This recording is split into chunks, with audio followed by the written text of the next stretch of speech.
I'm John Hanna for CDTV.net in New York, and we have Dirk van Dijk, Chief Equity Strategist at Zacks.com, joining us from Dayton, Ohio. Hi, Dirk. Hey, John. How are things with you? Oh, not too bad. Great. Now, well, hopefully we got some positive news about the job numbers. Can you tell me more about the report that you have for us? Yeah, it was,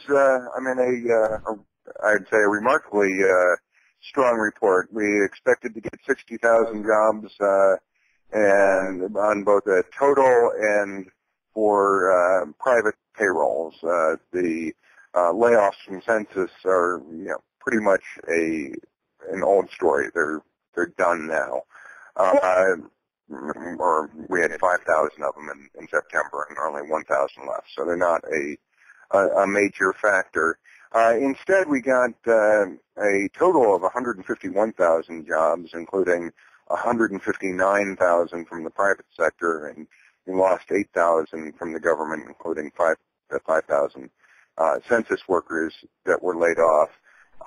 So that's, almost 100,000 more private sector jobs than the consensus was looking for.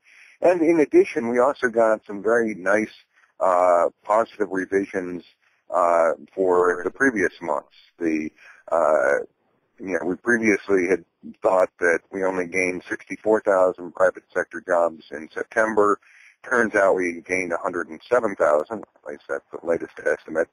And in August, the numbers was revised up to 143,000 private sector jobs added from 93,000.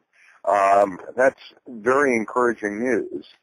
However, the labor force is growing, and while the unemployment rate has been sort of stuck at 9.6%, the news really is a little bit worse than that, because the percentage of the people in the economy who are either who are in the workforce, either working or looking for work, fell to 64.5% from 64.7% last month, and 65.0% a year ago. And so one can trace most of the decline in the unemployment rate over the last year from 10.1% to 9.6% to a fall in the participation rate. If you actually look at the percentage of Americans who have jobs, or what I like to call the employment rate, that also fell to 58.3%, down from 58.5% last month and 58.4% a year ago. Now, that number is never going to get anywhere close to 100%. If you had to do that, the retirement age would have to be 165, not 65, and all those pesky toddlers would have to get off their poopy butts and, bring home a paycheck. So it never approaches 100%. But it is an important thing to look at, because ultimately the percentage of people who are working support everybody else. And it's been in a pretty steep decline over the past couple of years, actually, going back even before the recession really got underway. In the previous recovery was pretty anemic. We never made it back to the peaks that we had in the 1999 and 2000.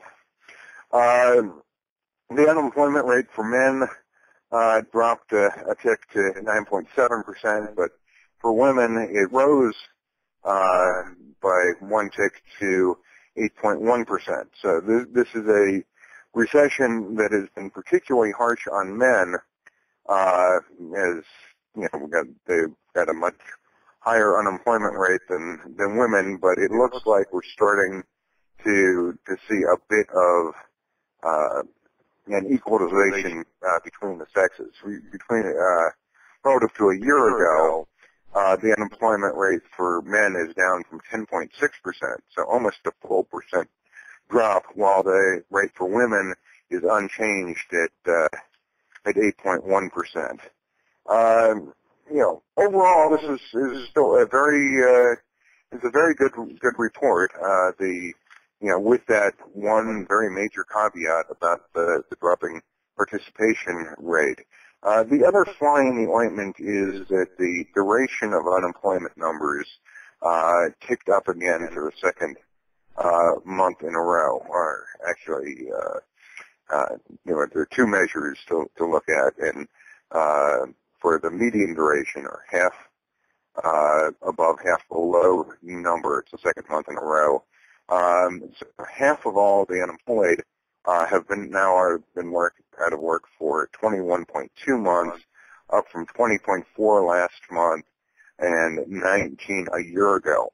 And it really is the long-term unemployed that make the difference between a economy that is sagging and one that is booming. The number of really short-term unemployed, or unemployed less than 5 weeks, is actually a fairly stable number over time.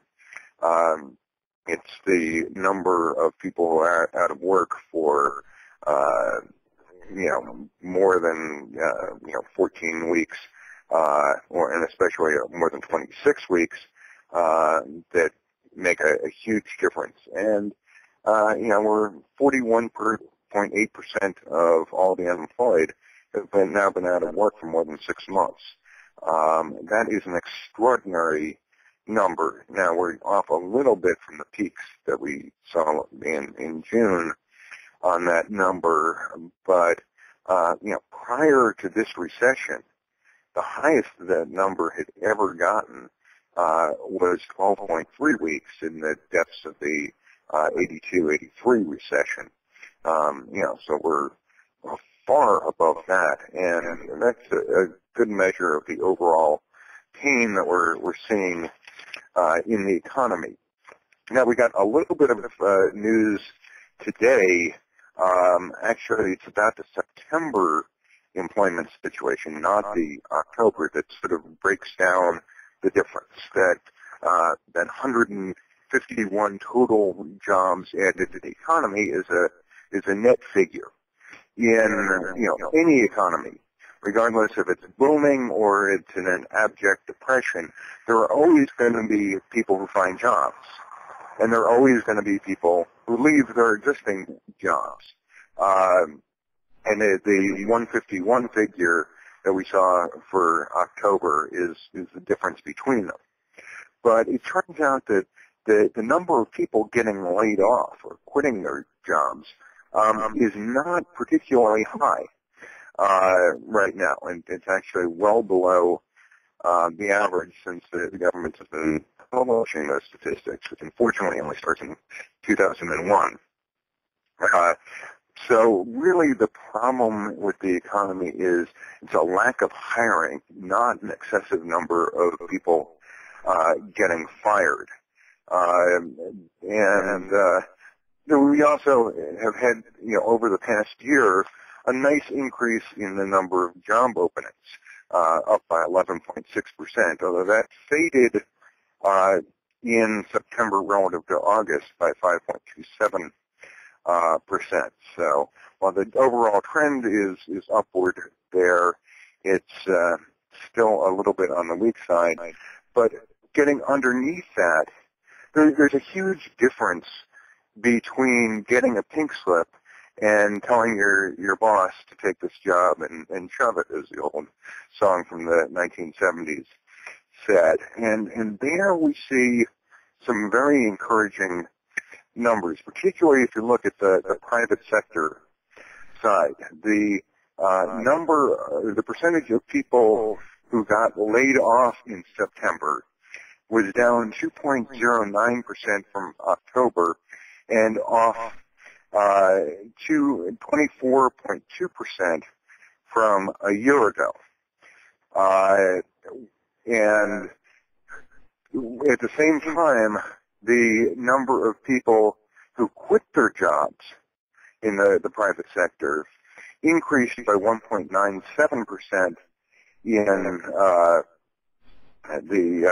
September relative to August, and by 18.69% on a year-over-year basis. In other words, the percentage of total number of people who left their existing job that did so voluntarily increased from 40% a year ago to 49% in September of this year in the private sector. That shows a lot more confidence in the economy. After all, I mean, when you look at what happened in the worst part of the downturn, when the economy was losing, 750,000 jobs per month, that was really due to a big spike in people getting laid off. And the number of people who would, quit in that environment shrank dramatically. That is since, reversed rather significantly. The number of people getting laid off is actually well below the historical average. So when you look down at that level of detail, there's even some more encouraging news on the job front. And, let's face it, the job front has been lagging the overall economy. But even on that front, we're starting to see some positive news, both in the net number from the October report and from the JOLT survey for September. So I think it was overall a pretty upbeat report and much better than expected. That's Dirk van Dijk, Chief Equity Strategist at Zacks.com, joining us from Dayton, Ohio. And I'm John Hanna for CDTV.net in New York City.